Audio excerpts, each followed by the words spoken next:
കുവൈത്തിൽ വ്യാജമദ്യ ദുരന്തത്തിൽ മരിച്ചവരിൽ കണ്ണൂർ സ്വദേശിയും ഇരിണാവിലെ പി സച്ചിനാണ് മരിച്ചത്. 31 വയസ്സുണ്ട്. 3 വർഷമായി കുവൈറ്റിൽ ജോലി ചെയ്യുന്ന സച്ചിൻ ഏതാനും മാസം മുൻപാണ് നാട്ടിൽ വന്നു മടങ്ങിയത്. വ്യാജമദ്യ ദുരന്തത്തിൽ മലയാളികൾ ഉൾപ്പെടെ 23 പേരാണ് ഇതുവരെ മരിച്ചത്. ദുരന്തത്തിൽപ്പെട്ടവരുടെ എണ്ണം 160ആയി ഉയർന്നിട്ടുണ്ട്. കുവൈറ്റ് ആരോഗ്യ മന്ത്രാലയമാണ് ഇക്കാര്യം അറിയിച്ചത്. മരിച്ചവരെല്ലാം ഏഷ്യക്കാരാണ്. ചികിത്സയിലുള്ള പലരുടെയും നില ഗുരുതരമാണ്. ഇവരിൽ 21 പേർക്ക് കാഴ്ച നഷ്ടമായതാണ് വിവരം. നിരവധി പേർ ഇപ്പോഴും വെന്റിലേറ്ററിൽ തുടരുകയാണ്. ചികിത്സയിൽ കഴിയുന്ന പലരുടെയും കിഡ്നി തകരാറിലായിട്ടുണ്ടെന്നാണ് ബന്ധപ്പെട്ട വൃത്തങ്ങളിൽ നിന്ന് ലഭിക്കുന്ന വിവരം. മരിച്ചവരിൽ 5 മലയാളികളുണ്ടെന്നാണ് സൂചന.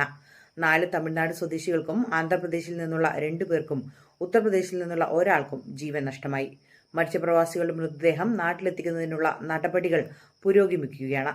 അതേസമയം സച്ചിന്റെ മൃതദേഹം നാളെ നാട്ടിലെത്തിക്കുമെന്ന് ബന്ധുക്കൾ അറിയിച്ചു. പുലർച്ചെ കോഴിക്കോട് വിമാനത്താവളത്തിലെത്തിക്കുന്ന മൃതദേഹം രാവിലെ വീട്ടിലെത്തിക്കും.